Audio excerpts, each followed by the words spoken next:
अच्छा, ऐसा धोखा हमारे साथ किया, भोगोगे तुम। ये जो निकलता है ना, भोगोगे, ये अकाट्य होता है।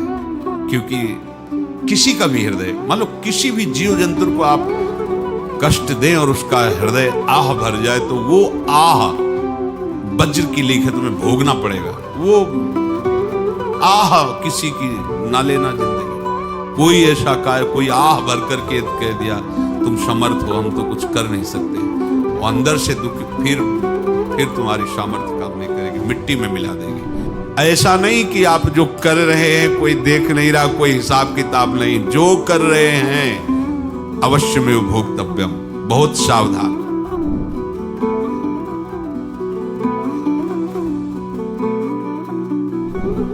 जीव स्वयं नित्य निरंतर कर्मों के जाल को रच रहा है और अपने आप को बांध रहा है।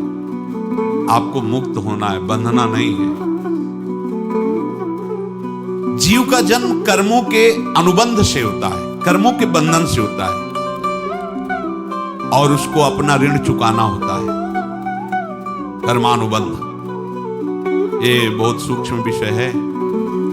जैसे आप जिस परिवार में जन्म लिए हैं, तो उस परिवार के लोगों से आपका ऋण है, इसलिए उसी परिवार में आप आए हैं। और ऋणानुबंध, उसको बिना चुकाए या बिना वसूल किए आप वहां से जाएंगे नहीं। आपको लेना है तो वसूल करना है, और देना है तो चुकाना है। ये पूर्व के जन्मों से निश्चित किया गया है। जैसे किसी के यहां पुत्र हुआ, जन्म से ही पैसा खर्चा शुरू हुआ, बड़ा हुआ तो उद्दंडता के द्वारा मार पूरे परिवार को क्लेश पर क्लेश देता चला जा रहा है। ये तुम्हारे कर्म का फल है। या ऐसे शक्तिहीन बुद्धिहीन ऐसे पागल है, कुछ जीवन सेवा करो, तुमसे अपना हिसाब चुकाने के लिए वो आया है। अब परिवार के जो सदस्य जुड़े आके, और पत्नी आते ही पूरी हृदय में आनंद, परिवार में आनंद, और जीवन भर वो आनंद ही सुख देने के लिए उसका जन्म हुआ। वो अपना ऋणानुबंध मुक्त, और आते ही भयंकर क्लेश खड़ा कर दिया, बीच में दीवार और झगड़ा वैसा, फिर अतरे दिन मारपीट शुरू, कलह अशांति, पूरा जीवन नरक हिसाब करने आएगी। यहां ऋण चुकाए बिना कोई जा नहीं सकता, ऋण चुकाना पड़ेगा।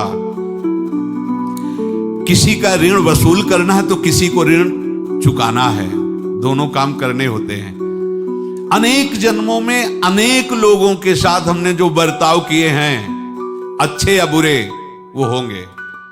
अब किसी आदमी को हम जानते नहीं, अचानक मिला, अचानक टक्कर लगा और मार पीट गाली गुप्ता सब कर दिया, चुपचाप सह लो। क्यों? ये आपका हिसाब है, पूर्व का हिसाब। हमारा उससे कोई द्वेष नहीं, कोई संकल्प नहीं। अचानक घटना घटी और हमसे द्वेष करने लगा, हमें पीटने लगा, हमें गालियां दे, ये हिसाब है, चुपचाप सह जाओ। अपने घर का भाई ही भारी दुश्मन बन गया और क्लेश दे, हिसाब है। एक प्रभुदत्त ब्रह्मचारी जी की वाणी में पढ़ा था, एक महात्मा जी भ्रमण करते थे, तो उस समय असरफियां चलती थी, मोहरे असरफियां, उनको भेंट में देते लोग। तो या तो ठाकुर सेवा में लगे तत्काल, या संत सेवा में तत्काल लगे, उसका संग्रह करके डोलना ये ठीक नहीं है। बैरागी के लिए सिद्धांत में ये ठीक नहीं है। तो जब 2, 4, 6, 8 ऐसे मोहरे हुई, उन्होंने विचार किया कि और भ्रमण करके जब काफी मोहरे हो जाएंगी तो प्रयागराज में जब कुंभ पड़ता है, एक बार पूरे सब अखाड़े के संतों को, अलग अलग संप्रदाय सब संतों को बुलाएंगे और सबको खुआएंगे। अब साधु है तो यही विचार करेगा, और क्या विचार करेगा। तो उन्होंने ऐसे डंडा बनवाया, बेंत, जो ऊपर से चूड़ीदार और भीतर पोला, और मोहरे उसमें डालते गए। और भ्रमण, जहां जहां श्रद्धालु भगत थे सबके यहां जाना और इच्छा रखना कि एक मोहर तो दे दे दक्षिणा में। कामना कोई भी हो वो बांधती ही है, ध्यान रखना। इसीलिए प्रभु जो चाहे वो करे, अपनी चाह नहीं रखनी चाहिए, अपनी चाह प्रभु की चाह में मिला देनी चाहिए। धीरे धीरे वो छड़ी भर गई। भ्रमण करने वाले महात्मा चूड़ी लगाई, इंतजार करते रहे जब प्रयाग का कुंभ पड़ा तो चले। तो रास्ते में एक गांव में पूछा जाता है जैसे कहीं रुको कि कोई श्रद्धालु ऐसा है जो संत सेवी है। तो कुछ लोगों ने बताया हाँ एक परिवार है बहुत संत सेवी है और आपको मिलाते हैं उनसे। आइए महाराज घर में रुका, खूब अच्छा हलवा पूड़ी पवाया और जो घर के मालिक थे चरण दबाए। चरण दबाते दबाते उनकी दृष्टि पड़ी उस डंडे पे, इतना मोटा और ऊपर से कुछ चूड़ी सी भी नजर आ रही, इस डंडे में तो कोई रहस्य है ही है। अब महात्मा जी को खवा पिला के सुला दिया। महात्मा जी जब सो गए तो पत्नी से धीरे से कहा वो डंडा लाओ बाबा जी का। डंडा वो चूड़ीदार जो ही खोला पलटाया तो सैकड़ों मोहरे। ऐसे संत रोज पधारे भगवान, तुम आनंद हो जाए फिर क्या। पत्नी से कहा नाप के कंकड़ लाओ। वो तो महात्मा जी तो खाए खीर पूड़ी आराम से सो रहे। रात में पूरी प्लानिंग करके उसमें कंकड़ भर के चूड़ी लगाकर सिराने रख दिया, सारी मोहरें हटा ली। महात्मा जी आराम से छड़ी उठाए तो वजन पक्का। वैसे बड़े लोग चतुर होते हैं पर ये नहीं जानते कि कर्म कितना भयानक होता है। और उनकी कोई संतान नहीं थी पर धन में इतना प्रेम उनको था। बहुत सावधान साधु महात्माओं के पास जो अर्थ है, गृहस्थी अगर आता वहीं से है पर अगर उसको जोर जबरदस्ती या किसी छल कपट से तो वो उसका विनाश ही करता है। आज तक का प्रमाण है। अब उनको ये भाव पता नहीं होगा या पता होगा तो लोभ के कारण वो उसको मान नहीं पाए होंगे। महात्मा जी गए प्रयाग में, किसी अखाड़े पर रुके और वहां प्रार्थना की कि कल जो है संपूर्ण अखाड़ों का निमंत्रण किया जाए और सब संतों को भोग पवाया जाए और उनको दक्षिणा भी दी जाए। महंत ने सोचा कि बहुत बड़ा है तो उत्सव है, क्योंकि प्रयाग में कितने हजारों संत महात्मा सब। उनका महाराज बोरो इसमें चीनी और तीनों घी लगेगा, सब व्यवस्था। बोले आप एक एक हिसाब हम करेंगे, हमारे पास सब व्यवस्था है। बोले कुछ तो पहले दे दो, इकट्ठे देंगे हम। उनको था कि अगर हम छड़ी खोला और दो चार मोहरे दी, किसी को पता लग गया तो गड़बड़ हो सकती। बोले हम भंडारे के समय आखिरी में सब कुछ आपको दे देंगे। ठीक है।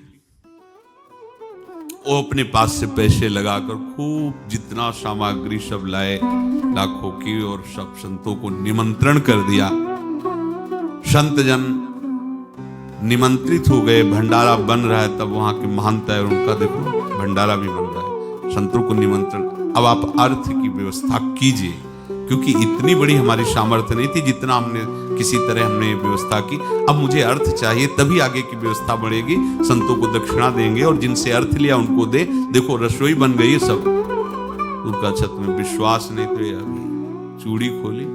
उनको तो था ना कि मोहरे हैं कंकड़, तो जैसे कितना उनको सदमा लगा होगा। हजारों संतों का निमंत्रण, रसोई बन, संत हो के छल कपट। तो उनका महाराज आपने तो हमारा नाश कर दिया, जो महंत थे। अब बताओ रसोई बन गई, संत निमंत्रित हो गए और आप ये कंकड़ दिखा रहे हैं हमको। आपने तो हमें बर्बाद कर दिया। हमारी इतनी सामर्थ्य नहीं थी, आप पहले बता देते। संत होकर ऐसा छल कपट। अब वो बोले तो क्या बोले, क्योंकि उनको पता था कि मोहरे हैं इसमें। अंदर से उनका चिंतन गया उसी सेठ के पास।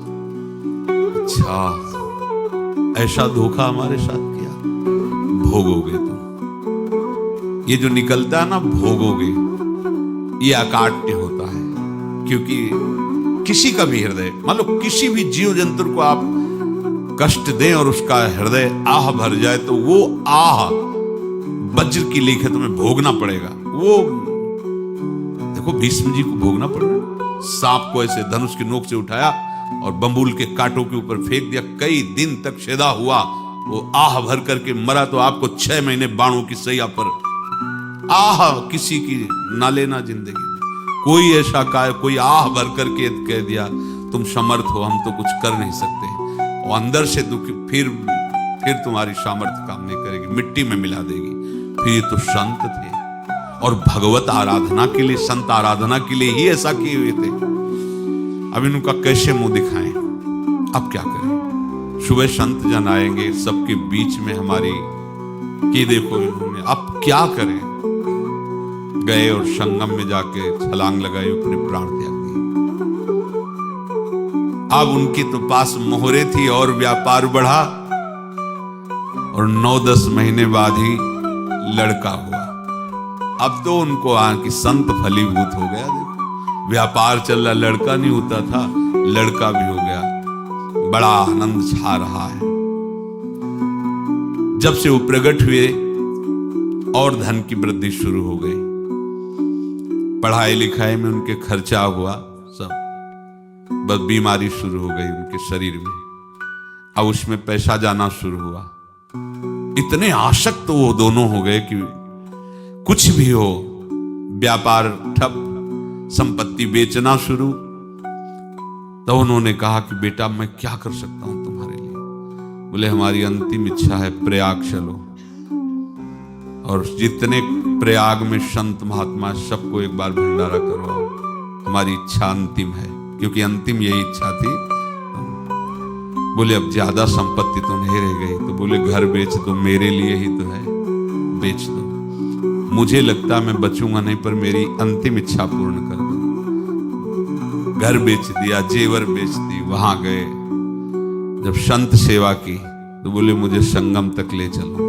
संगम तक ले गए और बोले समझे तुम चुराए थे और हमने उसको छीना है, कुछ नहीं रह गया तेरे पास कुछ, अब केवल ममता और आसक्ति में जलकर मर और नरक प्राप्त कर। मैं वही महात्मा हूं जिसकी तूने मोहरे ली थी, शरीर छोड़ दी। महात्मा को जन्म लेना पड़ा और इनको दुर्गति भोगनी पड़ी। ऋणानुबंध होश में, ऐसा नहीं कि आप जो कर रहे हैं कोई देख नहीं रहा, कोई हिसाब किताब नहीं, जो कर रहे हैं अवश्य में भोक्तव्यम, बहुत सावधान। अनेक जन्मों में अनेक लोगों से जो कुछ लिया दिया है, इस लेने देने को मिटा देने के बाद ही तुम मुक्त हो गए।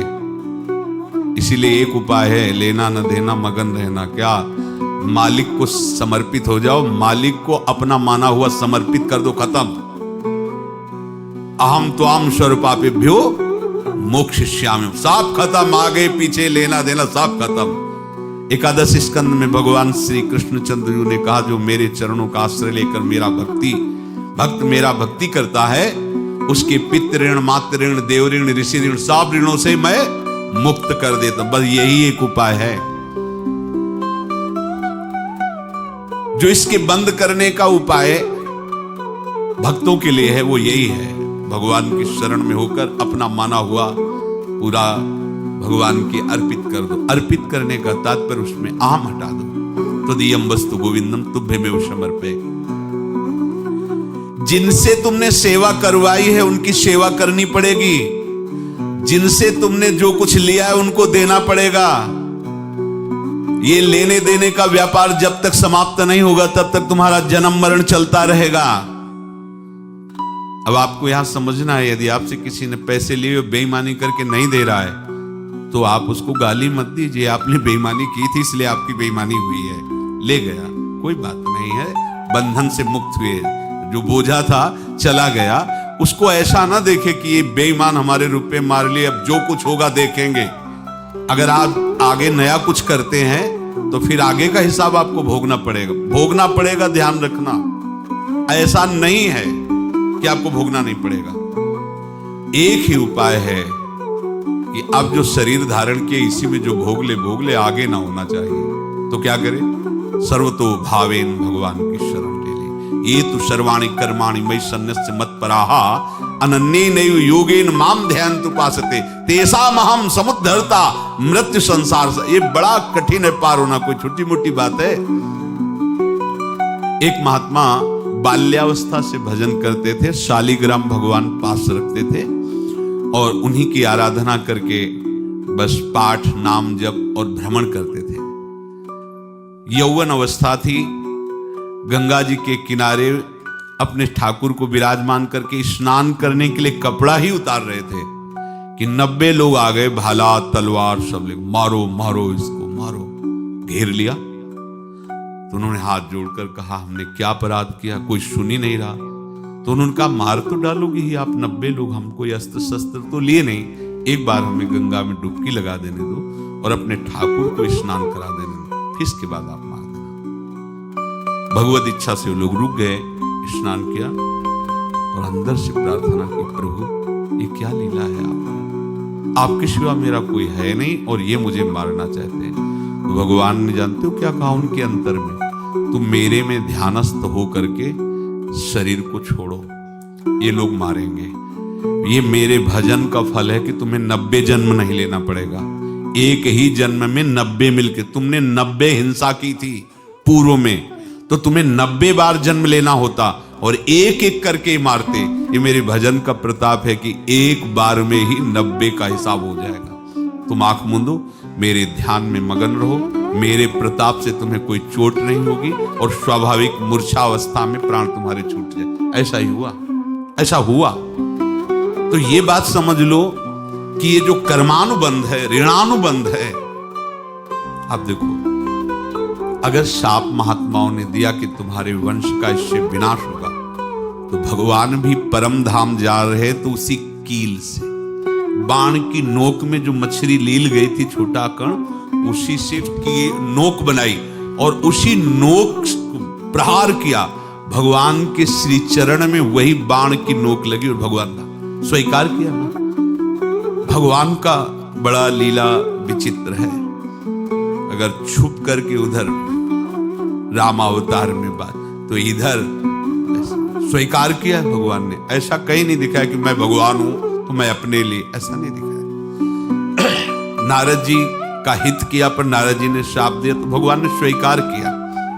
बंदरों ने ही सहायता की, जैसा बोले थे वैसा। ये लीला इस शरीर में भोगनी पड़ेगी। हाँ, ज्यादा को कम में भुगता देंगे, पर अब अगला शरीर ना मिले, इसके लिए सर्वतो भावेन भगवान के आश्रित हो जाए। जैसे आपने दुकान फैला रखी है तो उसमें दो काम होते हैं, लेना और देना। किसी को उधार दिया है तो हमें उससे लेना है, और कोई नगद देकर सामान ले रहा है तो उसे सामान देना है, या उधार लिया है तो हमें उधार देना है। अब अगर दुकान बंद करनी है तो तुम्हें देने वालों पर जोर देना है, लेने वालों पर जोर नहीं। लेने वाला तो जाओ, हम क्षमा किया, समर्पित किया, हमारा कोई संबंध नहीं, खत्म हो जाए, वो खुशी हो जाएगा। लेकिन देने वाला, तुम अगर दुकान भी उठा दोगे तो जहां भी रहोगे तुम्हारे पास वो आएगा, लाइए हमारा। तो देने पर नजर रखिए, जिसका जिसका हिसाब है वो आपके सामने आता जाए, हटाते जाओ। लेने पर नजर मत रखिए और दुकान फौरन उठा दीजिए, नहीं अगर लेते देते रहे तो चलता रहेगा। आगे चलकर कुछ लेना न देना, मगन रहना बस अपने प्रभु के चिंतन में। अब हम कैसे जाने कि किसको क्या देना है, हमें क्या पता। हम पूरा हिसाब जिनको पता है उनको दे देते हैं, समझ रहे हो, उनको पता है क्या लेना है क्या देना है। इनके पास पहुंच गए या सरकारी हिसाब से सब बराबर कर देंगे। हमको अपनी जिम्मेवारी इनकी चरणों में समर्पित कर देना है, तभी हम जीवन मुक्त होंगे। ये रहस्य की बात है। प्रभु कह रहे हैं, यस्य सर्वे समारंभाः काम संकल्प वर्जिताः ज्ञानाग्नि दग्ध कर्माणं तमाहु पंडितम बुधाः। जिसके संपूर्ण कर्मों के आरंभ संकल्प और कामना से रहित हैं, तथा जिसके संपूर्ण कर्म ज्ञान रूपी अग्नि से जल गए हैं, उसको ज्ञानी जन भी पंडित कहते हैं, बुद्धिमान कहते हैं। पूज्य श्री भाई जी महाराज कह रहे हैं, जैसे वहां ज्ञानाग्नि से दग्ध कह रहे हैं, तो अपने वृंदावन वासियों का प्रेमाग्नि से सब कर्म संस्कार दग्न होते हैं। जिस समय आपके हृदय में भगवत प्रेम का प्रादुर्भाव होगा तो लेश मात्र कभी तुम्हें दुख नहीं भोगना पड़ेगा। प्रेम का प्रादुर्भाव होते ही दुख का नाश हो जाता है, महासुख। जब प्रेम का प्रादुर्भाव होगा तो समस्त पाप भस्म हो जाते हैं, अशांति नष्ट हो जाती है, संसार ज्वाला स्पर्श भी नहीं कर सकती है। जब भगवत प्रेम का प्रादुर्भाव होता है तो हो सकता है उस उपासक के जीवन में दुखों का पहाड़ टूट पड़े, परिवार खिलाफ, शरीर रोगी, अव्यवस्था, बहुत बहुत कुछ सब कह रहे हैं। इतना सब होने पर भी उसके हृदय में कोई भी दुख नहीं होता। ऐसा सामर्थ्यशाली भगवत प्रेम है। भगवान के चरणारविंद का जिसके हृदय में प्रेम है, भारी से भारी दुख भी उनको विचलित नहीं कर सकता।